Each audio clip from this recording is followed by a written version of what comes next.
É verdade, Aguinaldo. Aqui esse estádio estava aí na gestão passada,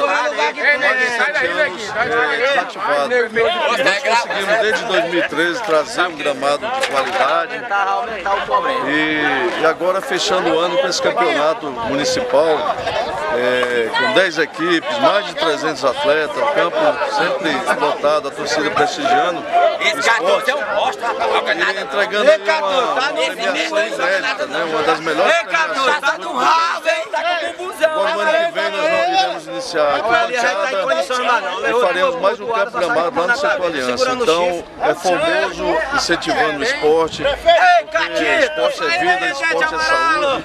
E sem contar também que nós estamos também com a escolinha de futebol, com mais de 400 alunos em todas as categorias de base.